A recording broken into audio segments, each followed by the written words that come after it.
साथियों नमस्कार, मैं विनय प्रकाश सिंह, आप देख रहे हैं चौथा प्रहरी। सरकार हर साल अपना बजट प्रस्तुत करती है, हर वर्ष बजट प्रस्तुत करती है, लेकिन सरकार के बजट में एक विजन होता है।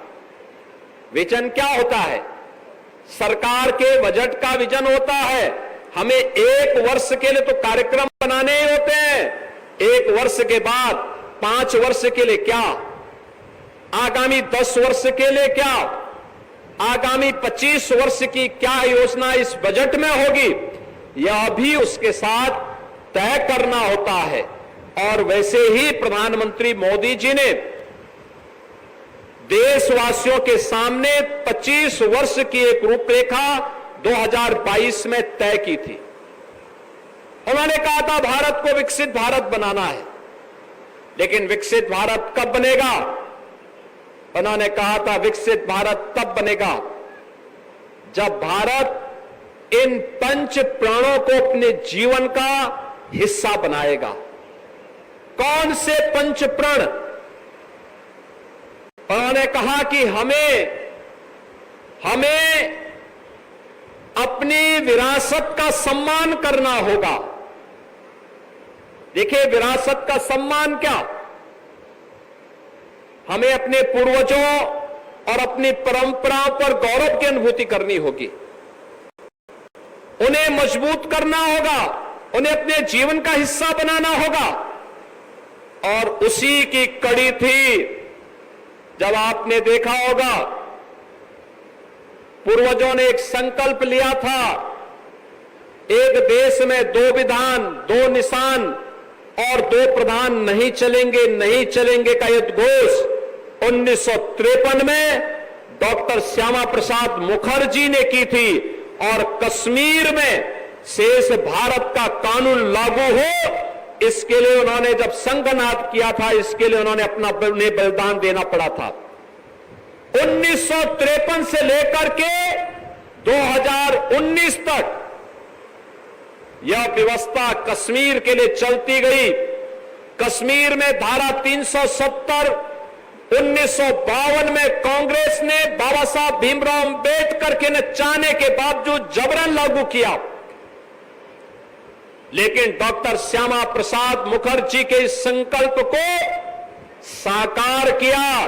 एक देश में 2 प्रधान, 2 निशान, 2 विधान नहीं चलेंगे, यह साकार किया प्रधानमंत्री मोदी जी ने। कश्मीर 370 को समाप्त करके कश्मीर से आतंकवाद और किसी भी प्रकार के भारत विरोधी गतिविधियों की सभी प्रकार की उनकी गतिविधियों और साजिशों को एक झटके में समाप्त करके कश्मीर को भारत के कानून के साथ जोड़ने का काम किया। विरासत का सम्मान क्या? यही है जो आपने देखा होगा 500 वर्षों का इंतजार जब समाप्त होता है, अयोध्या में रामलला का भव्य मंदिर का निर्माण होता है। विपक्षी दलों के लिए लगता था कि यह नहीं हो सकता, ये नहीं होना चाहिए, लेकिन संकल्प था राम भक्तों का और मर्यादा पुरुषोत्तम प्रभु श्री राम भारत के आदर्श हैं, भारतीयता के प्रतीक हैं। जब महर्षि वाल्मीकि ने नारद जी से पूछा कि मुझे कुछ लिखना है, ऐसा कौन सा आदर्श होगा जिसके बारे में मैं लिख सकूं, तो उस समय महर्षि वाल्मीकि को नारद जी ने यही कहा कि भाई ये देश के अंदर, वर्तमान में दुनिया के अंदर, इस धरती में एक ही चरित्र है जिस पर लिखा जा सकता है, और वह चरित्र राम का है, श्री राम पर लिखो। और उन्होंने उस समय क्या लिखा, कहां से शुरुआत की? उन्होंने एक शुरुआत की, रामो विग्रहवान धर्म, यानी राम स्वयं में धर्म है। धर्म के जो गुण हैं वे राम में साक्षात हैं, और वहीं पर रामायण जैसा दुनिया का सर्वश्रेष्ठ महाकाव्य महर्षि वाल्मीकि ने हमें दिया। हमें महर्षि वाल्मीकि की विरासत पर गौरव की अनुभूति है। आप देखते होंगे यह देश गुलाम इसलिए हुआ क्योंकि हम आपस में बटे थे, जाति के नाम पर, क्षेत्र के नाम पर, भाषा के नाम पर। विदेशी आक्रांत आते थे, लूटते थे। हम लोग मौन इसलिए रहते थे क्योंकि हमें लगता था आज उस पे हमला हो रहा है, हम सुरक्षित हैं। अगर आज हमारा पड़ोस में आग लगी है और हम ये मान करके चलते हैं कि हम सुरक्षित रहेंगे, तो अभी पड़ोस जल रहा है, हम मौन हैं, उस आग को बुझा नहीं रहे, तो कल हमें भी उसकी चपेट में आना ही आना होगा। लेकिन हम लोग भूल गए, परिणाम क्या था? देश गुलाम हो गया। किसी भी प्रकार के भेदभाव को समाप्त करना, उसके लिए एक संकल्प के रूप में हमें कार्य करना, क्योंकि बांटने वाली ताकतें बड़े पैमाने पर, जो नहीं चाहते भारत मजबूत हो, वे लोग भारत को कमजोर करने के लिए हर प्रकार के षड्यंत्र करते हैं, हर प्रकार के नई नई युक्तियां भी निकालते हैं। और आज का समय तो आपने देखा होगा, आज का समय सोशल मीडिया का समय, सोशल मीडिया का दुरुपयोग भी हो सकता है, सदुपयोग भी हो सकता है। सोशल मीडिया के प्लेटफॉर्म में, डिजिटल मीडिया के प्लेटफॉर्म में किस तरीके से सोसाइटी में भ्रम पैदा करने का प्रयास होता है, जाति को जाति से लड़ाने का प्रयास होता है, फेक अकाउंट बना करके कैसे एक दूसरे को गाली दे करके और गाली दिलवा करके फिर आपस में बांटने का कुत्सित प्रयास हो रहा है। ये सोशल मीडिया प्लेटफॉर्म का, डिजिटल मीडिया प्लेटफॉर्म का उपयोग हम अच्छी चीजों के लिए कर सकते थे। इस प्लेटफॉर्म का उपयोग अच्छी शिक्षा के लिए किया जा सकता था। कोविड कालखंड में आपने देखा होगा, वर्चुअल क्लासेस चली, ऑनलाइन क्लासेस चली, जगह जगह से शिक्षकों ने पाठ्यक्रम के माध्यम से अपने अच्छे कंटेंट दे करके बच्चों को पढ़ने के लिए प्रेरित किया। एक पक्ष उसका सकारात्मक है, जो सकारात्मक पक्ष है कि कहीं किसी ने अच्छा काम किया, उस अच्छे काम के हमने प्रचार प्रसार किया, और प्रचार प्रसार किया तो लोगों के मन में आया कि हाँ, इसने अच्छा काम किया है, हम भी अच्छा करेंगे, एक स्वस्थ प्रतिस्पर्धा आगे बढ़ी। लेकिन दूसरी तरफ उसका दुरुपयोग भी क्या है कि दो गलत फेक अकाउंट बना दिए, एक जाति को गाली दे रहा है, दूसरा दूसरी जाति को गाली दे रहा है, और पता लग रहा है कि जो जिस जाति का बंदा है न वो उस जाति का है, लेकिन उसने छद्म रूप में अकाउंट बनाने में सफलता प्राप्त की, और उसके बाद सोशल मीडिया के प्लेटफॉर्म का दुरुपयोग शुरू हो गया। जी ने नए नए कीर्तिमान स्थापित किए हैं। एक जगह पर बैठ करके व्यक्ति दुनिया के अंदर क्या कुछ अच्छा हो रहा है ये जान सकता है, यह भी जान सकता है। और टेक्नोलॉजी के माध्यम से हम डिजिटल प्लेटफॉर्म का उपयोग करके अपनी युवा पीढ़ी को देश और दुनिया से अवगत कराने में भी सहयोगी बन सकते हैं। साथ साथ अगर किसी शिक्षक ने अच्छा कंटेंट तैयार किया है किसी एक विषय का, किसी एक चैप्टर का, तो उसको भी हम एक जगह में बैठ करके पूरे देश के अंदर के तमाम संस्थानों में एक साथ प्रस्तुत कर सकते हैं। यानी अब ऐसा नहीं कि उस शिक्षक की फिजिकल उपस्थिति वहां अनिवार्य हो, ऐसा नहीं होता, ऐसा नहीं हो सकता। सरकार आज टेक्नोलॉजी ने आसान बनाया है, और यह चाहे वह शहरी क्षेत्र हो, ग्रामीण क्षेत्र हो, उन सब से लोग लाभान्वित हो रहे हैं जहां पर लोगों ने टेक्नोलॉजी का उपयोग किया। लेकिन टेक्नोलॉजी हमारे द्वारा हैंडल हो, हमारे द्वारा संचालित हो, हम टेक्नोलॉजी के दास न बने, हम टेक्नोलॉजी हमें न संचालित करने लग जाए। हमें सतर्कता जरूर बरतनी पड़ेगी, क्योंकि अभी आर्टिफिशियल इंटेलिजेंस जिस रूप में तेजी के साथ आगे बढ़ रहा है, यह हमारे लिए सतर्कता और सावधानी भरे कदमों को आगे बढ़ाने के लिए एक नया हमारे लिए एक सबक होगा। यह महत्वपूर्ण है कि हम इसको अपने डे टू डे के उन महत्वपूर्ण कार्यों में इसका उपयोग तो करें जहां हमें अच्छे डाटा लेने हो, जहां हमें उपयोगी जानकारी लेनी हो, लेकिन अगर वही हमें हैंडल करने लग जाएगा तो वह एक दुविधा भी हमारे सामने प्रस्तुत कर सकता है और इसका दुरुपयोग भी बहुत हो रहा है। आज आप देखते होंगे बहुत बार लोग, वो व्यक्ति नहीं लेकिन उसकी तस्वीरें बना करके उसके साथ छेड़छाड़ करके लोग उसको मीडिया, सोशल मीडिया प्लेटफॉर्म के माध्यम से, उसके माध्यम से ब्लैकमेलिंग करते हैं। साइबर फ्रॉड, जिसके माध्यम से व्यक्ति को डिजिटल अरेस्ट करके उसके माध्यम से भी बेवकूफ बना दिया जाता है और वो व्यक्ति ठगा का ठगा महसूस करता है कि जब उसको ठग लिया जाता है, सारा पैसा निकाल लिया जाता है, तब उसको पता लगता है अरे तो मुझे बेवकूफ बना दिया गया। यद्यपि सरकार ने अपने स्तर पर उसकी सुरक्षा के लिए कुछ कदम उठाए हैं। हर जनपद में एक साइबर थाना दिया है, हर थाने में साइबर हेल्प डेस्क भी दी है, लेकिन टेक्नोलॉजी का उपयोग उतना हो जो हमारे लिए उपयोगी हो, हमारे पाठ्यक्रम को आगे बढ़ाने में उपयोगी हो, जो हमारे लिए किसी कंपटीशन में आगे बढ़ने के लिए उपयोगी साबित हो, वहां पर तो हमें इसका उपयोग करना चाहिए।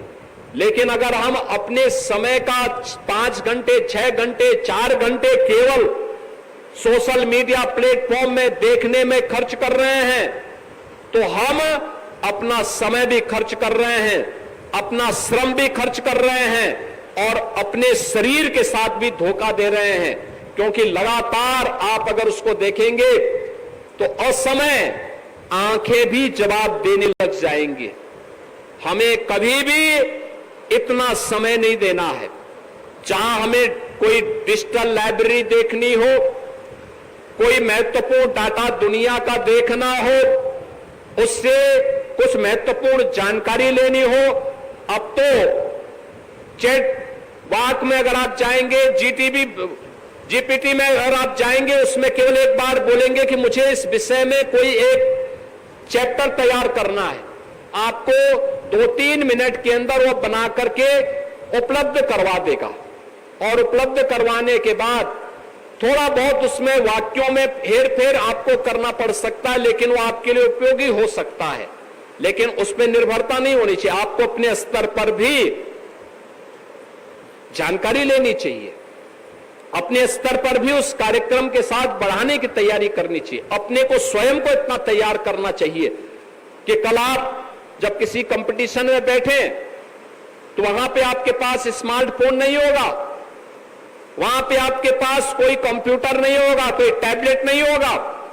वहां पर पता लगा कि आप केवल इस भरोसे रह गए और वहां पे आप कोई कैलकुलेशन न जान रहे हैं, कोई भी किसी भी प्रकार की कोई जानकारी आपके पास नहीं है, आपकी निर्भरता केवल एक कंप्यूटर पर, एक कैलकुलेटर पर और एक टैबलेट पर निर्भर रह गई है, तो ये मान करके चलिए कि कंपटीशन आपके लिए एक पहाड़ हो जाएगा।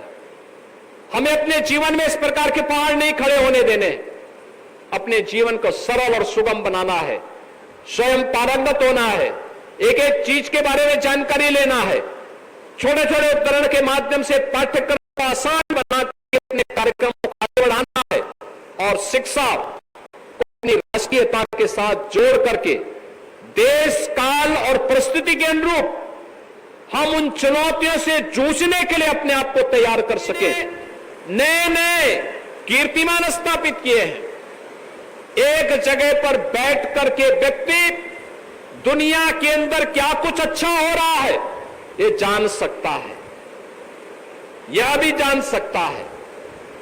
और टेक्नोलॉजी के माध्यम से हम डिजिटल प्लेटफॉर्म का उपयोग करके अपनी युवा पीढ़ी को देश और दुनिया से अवगत कराने में भी सहयोगी बन सकते हैं।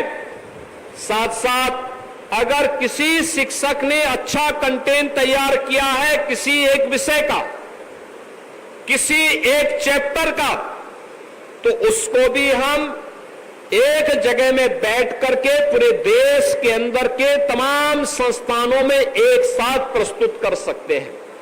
यानी अब ऐसा नहीं कि उस शिक्षक की फिजिकल उपस्थिति वहां अनिवार्य हो, ऐसा नहीं होता, ऐसा नहीं हो सकता।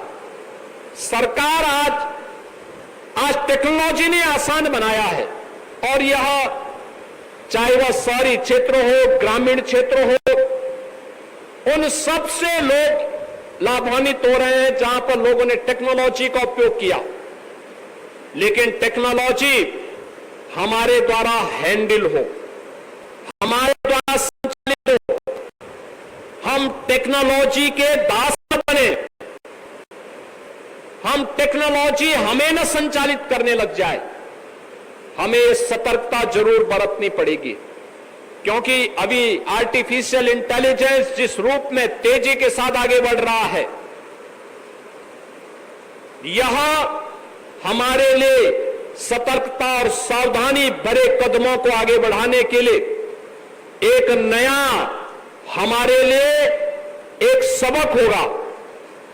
यह महत्वपूर्ण है कि हम इसको अपने डे टू डे के उन महत्वपूर्ण कार्यों में इसका उपयोग तो करें जहां हमें अच्छे डाटा लेने हो, जहां हमें उपयोगी जानकारी लेनी हो। लेकिन अगर वही हमें हैंडल करने लग जाएगा तो वह एक दुविधा भी हमारे सामने प्रस्तुत कर सकता है, और इसका दुरुपयोग भी बहुत हो रहा है। लक्ष्य को लेकर के सरकार चली, आज परिणाम हम सबके सामने है। बड़े लक्ष्य को लेकर के चले, आज निवेश उत्तर प्रदेश में आ रहा है। निवेश का परिणाम क्या? 60 लाख नौजवानों को प्रदेश के अंदर नौकरी मिली।